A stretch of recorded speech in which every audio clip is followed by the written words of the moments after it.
Malam itu langit bertabur bintang. Angin semilir membawa aroma tanah basah.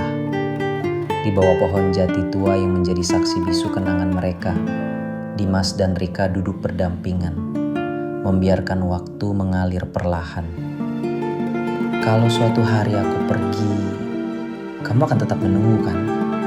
Tanya Dimas dengan suara yang nyaris tenggelam oleh nyanyian jangkrik.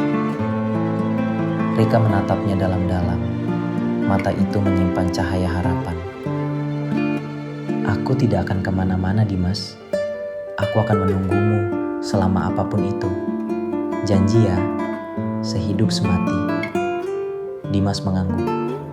Ia tahu, mencintai Rika bukan perkara sesaat.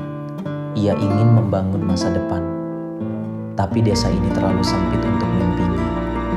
Maka setelah lulus sekolah, ia berpamitan.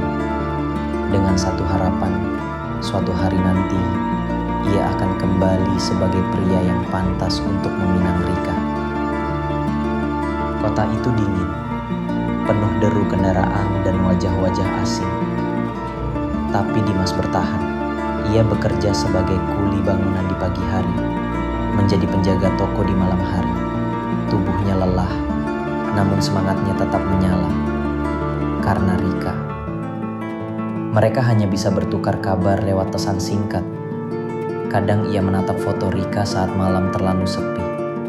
Kadang ia menulis surat yang tak pernah dikirim, hanya untuk menuangkan rindunya. Tahun pertama, Dimas masih bisa meneleponnya setiap malam. Tahun kedua, komunikasi mulai jarang.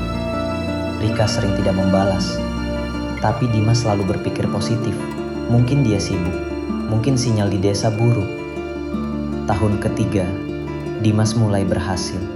Ia naik jabatan, gajinya meningkat, dan perlahan hidupnya berubah. Ia mulai menabung untuk cincin, bahkan membeli rumah kecil yang ia bayangkan akan mereka tinggali bersama. 5 tahun kemudian, Dimas pulang. Hatinya berdebar sepanjang perjalanan.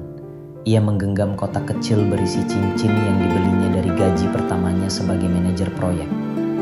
Tapi desa itu sudah berbeda. Jalan-jalan yang dulu berdebu kini sudah beraspal. Warung-warung kecil kini berganti minimarket.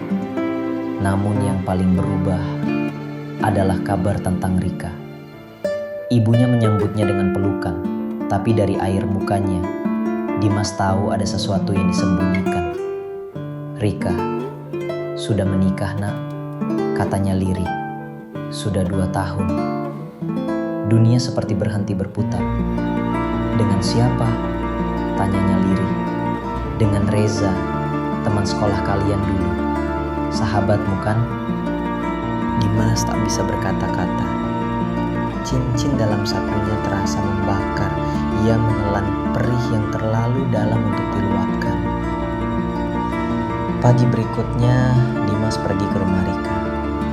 Bukan untuk marah, bukan untuk bertanya kenapa. Ia hanya ingin melihat wajah itu untuk terakhir kalinya.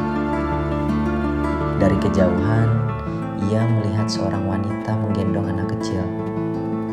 Itu Rita. Dan di sampingnya, Reza duduk sambil memangku anak lain. Saat mata mereka bertemu, waktu seakan berhenti. Rika berdiri.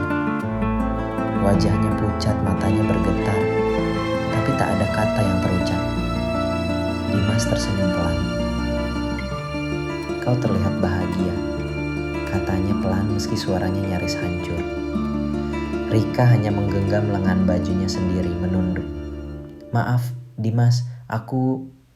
Tak apa, potong Dimas cepat. Aku yang terlalu lama pergi. Lalu ia berbalik, berjalan menjauh, meninggalkan masa lalu yang tak sempat jadi kenyataan.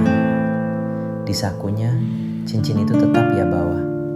Bukan untuk diberikan, tapi untuk dikenang. Sebagai tanda cinta yang pernah hidup, walau tak sampai pada akhirnya. Dimas kembali ke kota. Kota tempat ia bekerja. Dimas kembali pada rutinitasnya. Namun, setiap malam ia menulis tentang janji, tentang rindu, dan tentang cinta yang tak sempat pulang tepat waktu. Karena ia tahu, tidak semua kisah cinta harus berakhir